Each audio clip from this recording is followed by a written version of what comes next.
There are places that shouldn't exist, shadows that shouldn't move, and secrets that are better left undiscovered. Tonight, you'll follow one man's fatal curiosity. A simple decision, a wrong turn, and a place where fear has taken residence for decades.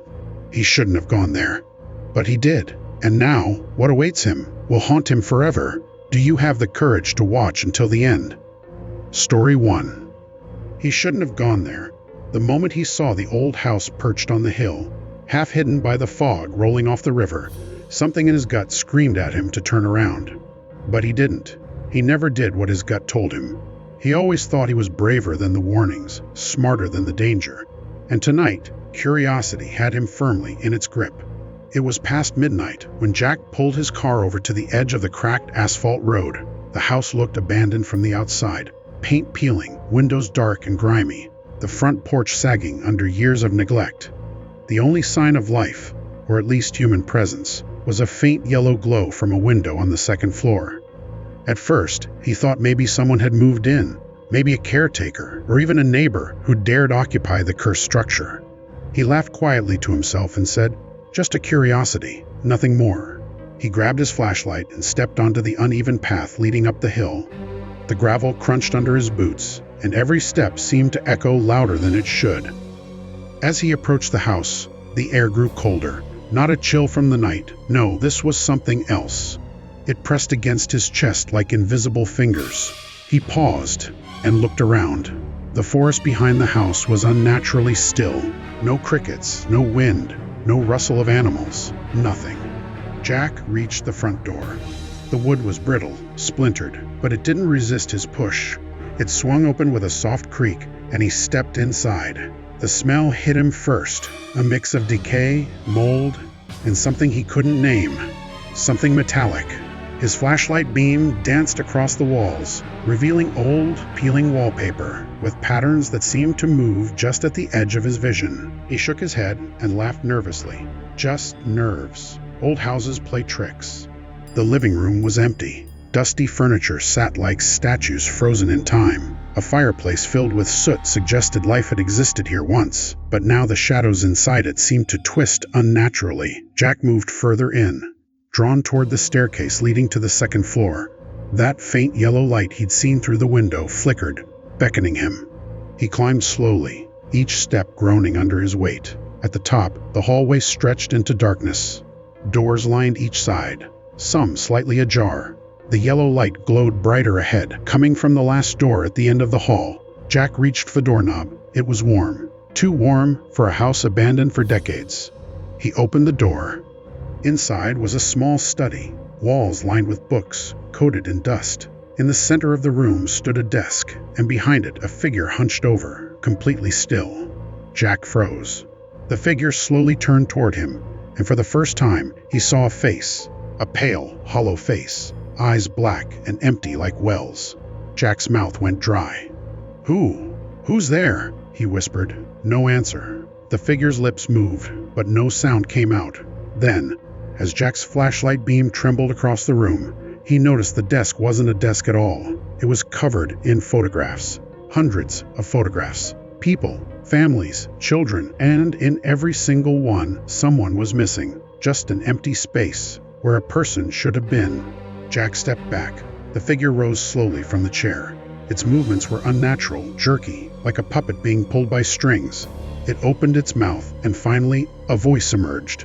Not human. A whispering chorus of voices, overlapping, echoing from everywhere and nowhere. "You shouldn't have come. You shouldn't have come."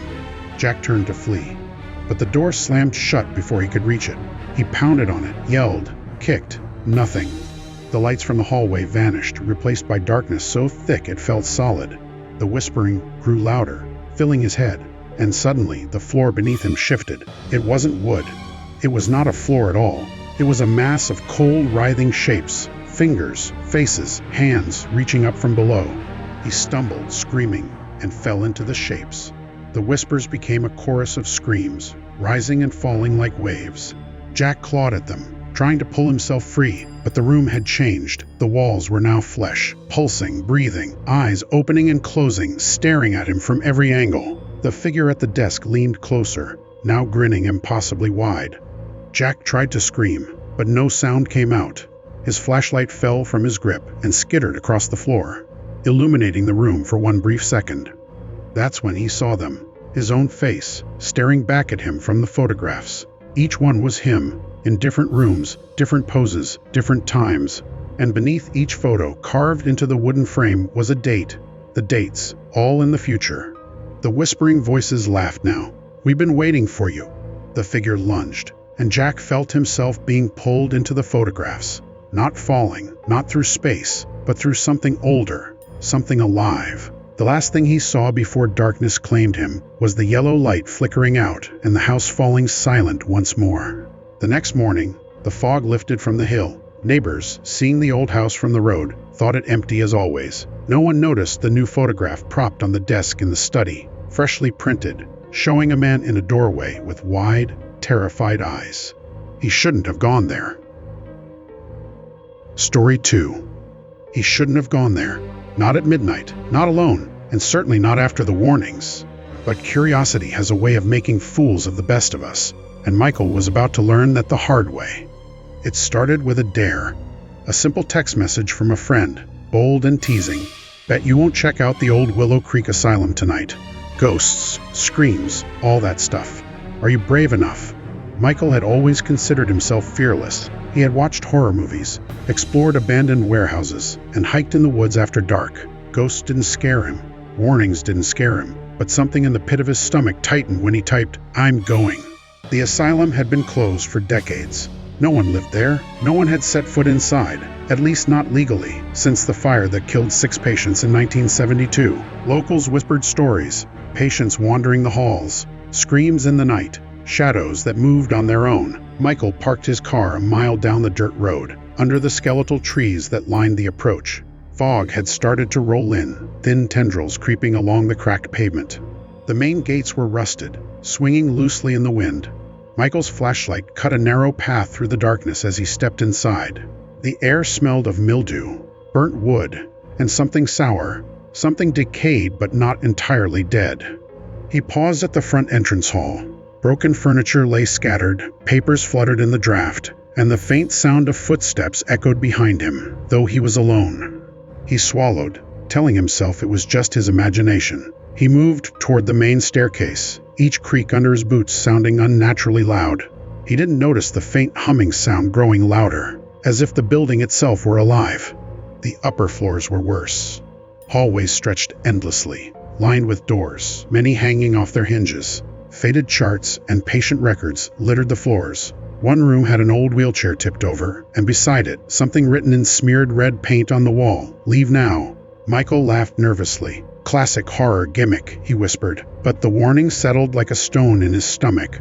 He pushed onward, drawn by a faint blue light at the end of the hall. When he reached the door, it was slightly ajar. The light spilled out in a narrow beam, moving almost like it was searching for him. Michael hesitated but pushed the door open. Inside was a small office, dust-covered, with filing cabinets lining the walls. On the desk lay a single old rotary phone, its receiver slightly off the hook. Michael approached it, curious. The phone rang, sharp, sudden, jarring. He jumped back. The line was dead. Then a whisper came through. "Michael, come closer. We need you." He froze.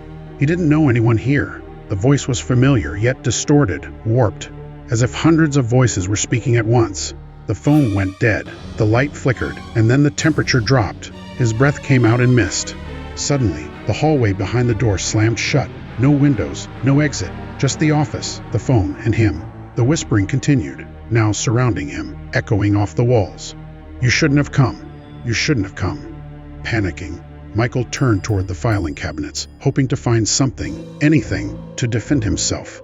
The drawers opened on their own, spilling hundreds of patient files. Each photo inside showed a man who looked exactly like him. Different ages, different outfits, all sitting in hospital beds, smiling, terrified, or crying. Dates stamped on the files were decades old, but some were marked in the future.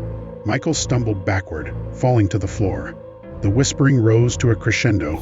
Suddenly, the walls started to bleed shadows, dark shapes rising like smoke, forming twisted faces, mouths open in silent screams. He scrambled to the phone, but before he could reach it, a hand shot out from the darkness and grabbed his ankle.